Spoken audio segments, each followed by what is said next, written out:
Do you have any idea how insulting that is? I make my own decisions, for my own reasons. You gotta listen to me. The man needs help. Howard, I know Jimmy, and you're wrong.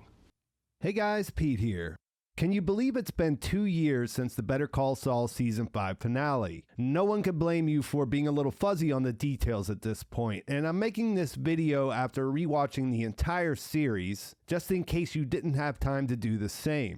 Since this is a prequel and a sequel, we know how things end for a lot of the main characters. But considering there's still about 4 years between the last episode of Better Call Saul and the first episode of Breaking Bad, there are still a lot of fascinating questions left to answer. Of course, the biggest questions relate to the characters we don't see during the original series: Kim, Nacho, and Lalo. Other questions that tend to get thrown around a lot are, when will Jimmy fully become Saul? And after Season 5, are we going to see Kim break bad? Are we going to see Slippin' Kimmy? I tend to think that both of these things already happened. Honestly, I think the 2 finger gun moments were the exclamation points on those sentences. Jimmy officially started practicing as Saul Goodman after being reinstated, and his strategy of leaning into being the kind of lawyer guilty people hire is there. He isn't yet the same person. It's a bit like a snowball rolling downhill. What happens next will shape him. They'll lead him to honing that persona, to becoming that person we first met. But the main difference right now is that Kim is still the most important thing in Jimmy's life, while Saul only appeared to care about money and then maybe the thrill of what he's able to get away with. Saying that Kim has already broken bad might be an oversimplification, but she has made the decision to go after Howard for what she thinks is a good reason. This is new territory for her, and this move might come with consequences none of us are ready for. And I will come back to both Jimmy and Kim to refresh you on where they're at the beginning of Season 6. During the Breaking Bad series, Saul Goodman is the guy you go to in Albuquerque when you need a criminal lawyer. Emphasis on criminal. Someone who isn't above playing fast and loose with the rules. This reputation led to him becoming the personal lawyer of the infamous meth cook Walter White, and that relationship led to him having to flee and go into hiding at the end of that series. Better Call Saul opens in Omaha, Nebraska, where you see that this throwaway line to Walter White about becoming a manager at a Cinnabon turned out to come true. The new series starts out there, but it doesn't linger. You get exactly one scene in Omaha at the beginning of each season where you see that Saul has taken on the fake identity Gene Takavic. He's set up in a normal, if not boring life, but it's clear that he lives in constant fear of his true identity being exposed. That eventually happens in the Season 5 Gene scene when he's approached by a taxi driver from Albuquerque and he calls Ed the Disappearer with the intention of running again. During their call, he changes his mind and his story is left with him saying that he'll handle it himself.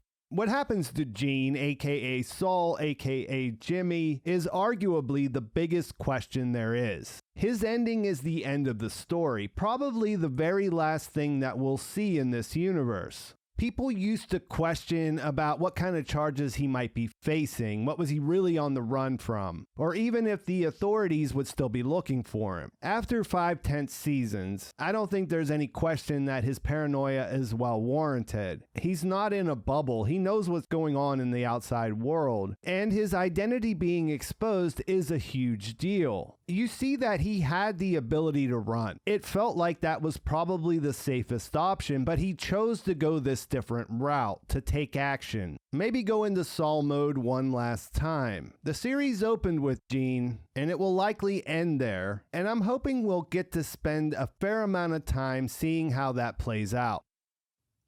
Nacho Varga is another character whose end is in question and is also on the run at the end of Season 5. Nacho started out as a pretty straightforward criminal type who worked for the Salamanca family. You do end up rooting for him by the end of the series, but it wasn't always that way. Over time, he wants to get out of the life, but each attempt he makes to try to get out backfires on him, leaving him more entrenched and generally worse off. A lot of why he becomes so sympathetic is because his father, who's a civilian, gets caught up in things, and he tries to make that right. Initially, Hector wanted to take over his upholstery business and wanted to use it as a front for their smuggling so that he wouldn't have to rely on Gus. That led Nacho to try to kill Hector by swapping out his heart medication with dummy capsules filled with ibuprofen. After the attempt was unsuccessful, Gus figured out what he tried to do, and he realized that he could use that information to force him to become a mole in the Salamanca organization. Nacho knows that if he doesn't do what he's told, his father will pay the ultimate price, and he hasn't been able to convince him that their only option is to run. By the end of Season 5, Lalo has introduced him to Don Eladio as the Salamanca's guy in the north for at least the 10 remaining months until Tuco gets out of prison. While he's in Mexico, Gus uses him to open up Lalo's compound for the mercenaries he's hired to kill him. He does get away, but Lalo now knows he was involved, which is a big problem since he's not dead. His story will pick up in Season 6 with him trying to get out of the country, where he doesn't really have anyone he can trust. The Salamancas and the cartel will be after him, and he's a liability to Gus because he could implicate him under questioning. Mike has tried to talk Gus into letting him get out, but so far that's fallen on deaf ears. He may be Nacho's only hope in a situation where it's in Gus's interest to get him away from the Salamancas, but where it would also make sense to eliminate him once he's back in the US. What happens to Lalo is also a big question. Nacho and Lalo are characters that were created from a throwaway line from Jimmy when Walt and Jesse were trying to scare him into becoming Badger's lawyer. When they took him out into the desert, he says, "It wasn't me, it was Ignacio," referring to Nacho, and then he's relieved when he finds out that it wasn't Lalo that sent them. That would indicate that Saul thinks Lalo is still alive, or at the very least, he doesn't know what happened to him. That contradicts Gus telling Hector that everyone in his family is dead, and that the Salamanca name ends with him later in the series. For what it's worth, Gus seems like a more reliable source. Lalo entered the story towards the end of Season 4 and has injected some life into the cartel side of things. He quickly became a worthy adversary for Gus, causing him a lot of problems. His place in the Salamanca family, his connection to the cartel made him untouchable, especially north of the border where Gus would be the prime suspect if anything happened to him. This led to the plan to have him arrested for the money wire killing that involved an innocent citizen. Then Gus used Jimmy to get him out of jail so that he would be forced to jump bail and flee back to Mexico. From there, Gus made his move. At the end of Season 5, he sent that group of mercenaries to take him out, and they failed. So Lalo knows that Gus was behind that. It should be clear that Nacho was involved, but he also has the problem that he's wanted in the United States. Of course, it's under a different name, but it probably won't be long before they realize that that was fake. This could mean that he might reach out to Jimmy, who is now a friend of the cartel. And what a journey he's had to get to that point. When we first met Jimmy McGill, the man that we'll eventually know as Saul Goodman, he was working as a public defender out of the back of a nail salon, driving around in a Suzuki Esteem. There was very little of the Saul we knew from Breaking Bad in this character in the beginning. He was far from successful, but he did take the idea of being a lawyer seriously. He has a checkered past. He was a low-level scammer known as Slippin' Jimmy back in Cicero, Illinois. He gets himself in some trouble, but he also has a knack for being able to talk his way out of difficult situations. His antics and a Chicago sunroof in particular got him in a situation where he was in real trouble with the law. He was about to go to prison. He had to reach out for the help of his brother, Chuck, who was a well-respected lawyer, to get him out of the situation. And part of that was him straightening up his life and moving to Albuquerque to take a job in the mailroom of one of the most respected law firms in the city. That's also where he meets his girlfriend, Kim Wexler. In the early going, Jimmy is mostly trying to turn his life around. He does still have that tendency to cut corners, but he works hard and he's dedicated to taking care of his brother, who believes he has a condition that makes him allergic to electricity. He does his best to leave the life of Slippin' Jimmy behind. He gets his law degree and is hoping to get hired on at HHM just like Kim did, but is led to believe that Howard Hamlin doesn't want him there. The big reveal at the end of Season 1, after he pulls a stunt with the Kettlemans to show that he can do the right thing, he learns that it's been his brother Chuck that's been holding him back the whole time. Chuck doesn't believe he can change. He doesn't believe he's a real lawyer. And in his words, Jimmy with a law degree is like a chimp with a machine gun. The two brothers go to war, and eventually Jimmy loses his license to practice for a year. Chuck was trying to get him permanently disbarred, though, and in their final battle, Jimmy had to team up with Kim to keep that from happening. They set up Chuck to humiliate himself in public, in court, in front of his peers, and he never really recovered from that. He started to turn things around for a period, and Jimmy did come around and try to mend their relationship, only to be rejected by his brother one last time. In the end, Jimmy tipped off the insurance company about Chuck's outburst in court. They threatened to raise the malpractice rates for the entire firm, so Howard asked Chuck to consider retirement. He fought back, that led to Howard forcing him out, and his condition came back, bringing him so low that he decided to take his own life. Jimmy knows that the stunt with the insurance company set off the chain of events that led to Chuck's suicide. He spent most of season 4 unable to deal with what happened. He was never able to process the loss of his brother. He also wasn't able to practice law, so he spent most of his time selling drop phones to criminals. And that turned out to be a successful hustle. He got the idea to practice law with the same name that he was using with this clientele, since they were all the kind of people that would eventually need a lawyer. He officially became Saul Goodman. He primarily focused on these kinds of clients, and the days of him trying to be a respectable lawyer to make his brother proud have all but slipped away. He'll throw himself into this new practice and things will conspire so that he won't have much time to reflect on how losing his brother is affecting his life. In the first half of season 5, Kim continues to focus on doing pro bono work. This serves as a way for her to get back, and she finds it more interesting and rewarding than the banking law she does for Mesa Verde.